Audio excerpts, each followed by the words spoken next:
Hallo meine lieben Freunde, hier ist wieder Michael Grant mit Klartext. Heute zu dem Thema verschwiegen die wirklichen Gründe für Hitlers Skandinavien-Feldzug. Ihr wisst, auf meinem Kanal stelle ich die Dinge richtig. Und zwar richtigstellen heißt nicht verherrlichen, wie manche denken, sondern es heißt einfach objektive Darstellung. Ich hoffe, auch die Menschen, die mich kritisieren, verstehen den Unterschied zwischen objektiv darstellen und verherrlichen. Da gibt es nämlich einen großen Unterschied. Das, was ich festgestellt habe bei meinen 40-jährigen Recherchen über die Zeit des Nationalsozialismus, ist folgendes.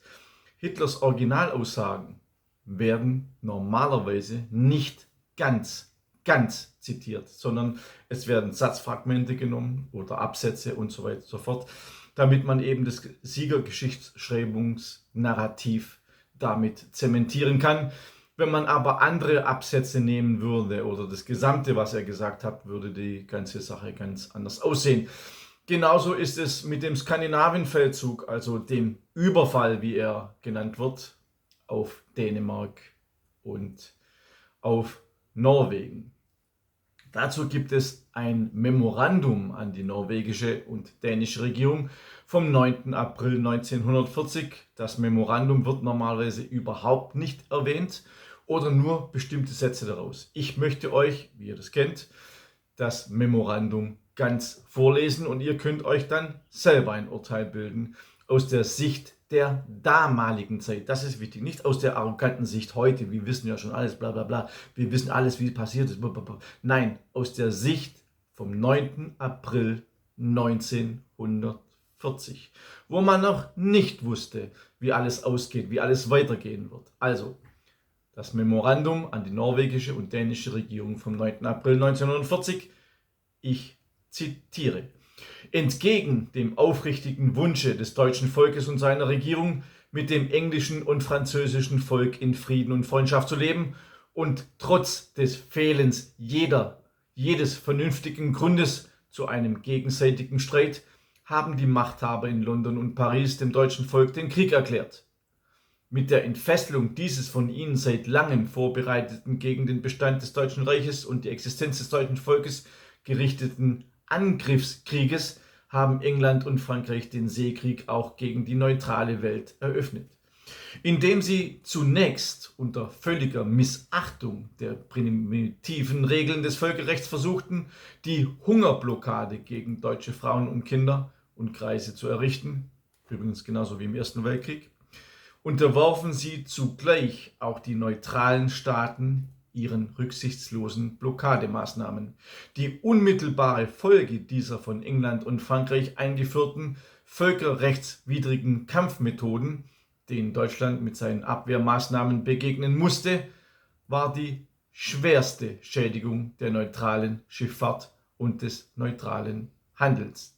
Darüber hinaus aber versetzte dieses englische Vorgehen dem Neutralitätsbegriff an sich einen vernichtenden Schlag. Deutschland seinerseits ist gleichwohl bestrebt gewesen, die Rechte der Neutralen dadurch zu wahren, dass es den Seekrieg auf die zwischen Deutschland und seinen Gegnern liegenden Meereszonen zu beschränken suchte. Demgegenüber ist England in der Absicht, die Gefahr von seinen Inseln abzulenken und gleichzeitig den Handel Deutschlands mit der neutralen Welt zu unterbinden, mehr und mehr darauf ausgegangen, den Seekrieg in die Gewässer der Neutralen zu tragen. In Verfolg dieser echt britischen Kriegsführung hat England in immer weiter steigendem Maße unter flagrantem Bruch des Völkerrechts kriegerische Handlungen zur See und in der Luft, auch in den Hoheitsgewässern und Hoheitsgebieten Dänemarks und Norwegens vorgenommen. Deutschland hat diese Entwicklung von Beginn des Krieges an vorausgesehen. Diese Entwicklung sowie die Aussichtslosigkeit eines direkten Angriffs auf die deutschen Westbefestigungen und die in England und Frankreich wachsende Besorgnis über die deutsche Gegenangriffe zur See und in der Luft haben in letzter Zeit in erhöhtem Maße dazu geführt, dass beide Länder versuchen, also Frankreich und England, mit allen Mitteln eine Verlagerung des Kriegsschauplatzes auf das neutrale Festland in und außerhalb Europas vorzunehmen. Dass England und Frankreich hierbei in erster Linie die Territorien der kleinen europäischen Staaten im Auge haben, ist der britischen Tradition entsprechend selbstverständlich. Das dabei von England und Frankreich in Skandinavien mitverfolgte Ziel war und ist vielmehr erstens Deutschland durch die Besetzung von Narvik von seiner nördlichen Erzabfuhr abzuschneiden und zweitens durch diese Landung englisch-französischer Streitkräfte in den skandinavischen Ländern eine neue Front zu errichten, um Deutschland flankierend vom Norden her angreifen zu können. In dem ständigen Drang, eine Intervention im Norden vorzubereiten, hat dann auch die englische und französische Regierung in den letzten Wochen ganz offen die These proklamiert, es dürfe in diesem Krieg keine Neutralität geben und es sei die Pflicht der kleinen Länder, sich aktiv am Kampfe gegen Deutschland zu beteiligen. Die konkreten Nachrichten über bevorstehende Landungsversuche der Westmächte in Skandinavien häuften sich in letzter Zeit immer mehr. Die nordischen Staaten haben ihrerseits den bisherigen Übergriffen Englands und Frankreichs nicht nur keinen Widerstand entgegengesetzt, sondern selbst schwerste Angriffe auf ihre Hoheitsrechte ohne entsprechende Gegenmaßnahmen geduldet. Die Reichsregierung muss daher annehmen, dass die königlich-norwegische Regierung und die gleiche Haltung auch wie gegenüber den jetzt geplanten und vor ihrer Durchführung stehenden Aktionen Englands und Frankreichs einnehmen werde. In dieser entscheidenden Phase des dem deutschen Volke von England und Frankreichs aufgezwungenen Existenzkampfes kann die Reichsregierung aber unter keinen Umständen dulden, dass Skandinavien von den Westmächten zum Kriegsschauplatz gegen Deutschland gemacht und das norwegische Volk sei, es direkt oder indirekt, zu einem Krieg gegen Deutschland missbraucht wird.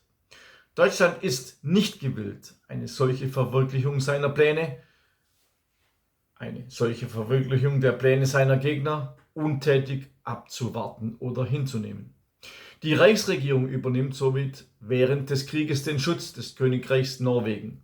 Sie ist entschlossen, von jetzt ab mit ihren machtmittelnden Frieden im Norden gegen jeden englischen, französischen Angriff zu verteidigen und endgültig sicherzustellen. Die Reichsregierung hat diese Entwicklung nicht gewollt.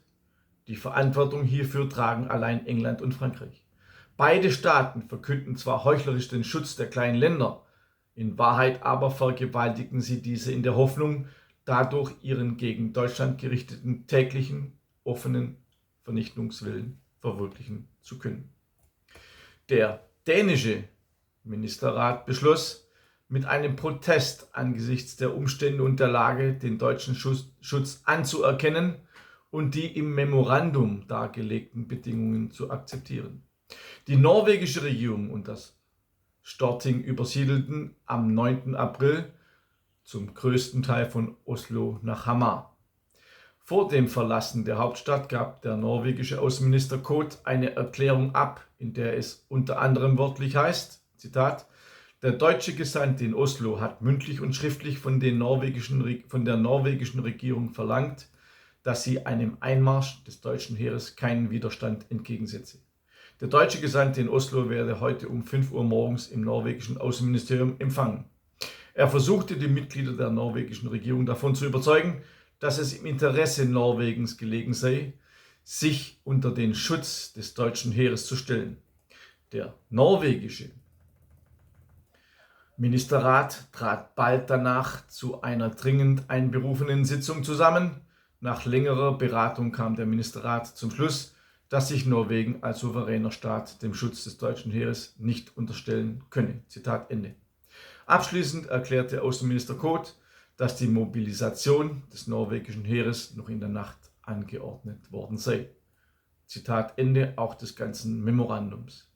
Weshalb dieses Memorandum in den deutschen Geschichtsbüchern so gut wie gar nicht vorkommt und wenn dann nur als Erpressung und der Einmarsch der Wehrmacht oder als Überfall bezeichnet wird, dürfte nach der Lektüre klar sein. Offensichtlich will man die Sicht des Deutschen Reiches nicht sehen und die Bedrohung Englands und Frankreichs gegen Norwegen und Dänemark ebenso wenig. Alles dazu zum Ausbruch des Krieges in meiner Reihe Adolf Hitler, eine Korrektur, Band 4 und alles zum Feldzug gegen Skandinavien in meinem Buch Adolf Hitler, eine Korrektur, Band 5. Beide Bücher zusammen über 1300 Seiten mit knapp 3500 Quellen, die nicht zu widerlegen sind. Also in meiner Arbeit zitiere ich die Dokumente ganz und nicht nur teilweise und nicht nur manipulativ. Das ist vielleicht auch der Unterschied. Es ist keine Verherrlichung, es ist eine Objektivierung. Wenn ihr mehr dazu wissen wollt, abonniert meinen Telegram-Kanal oder natürlich auch meinen kostenlosen Newsletter und bitte abonniert natürlich auch meinen YouTube-Kanal. Bis zum nächsten Mal. Alles Gute, euer Michael Kraft.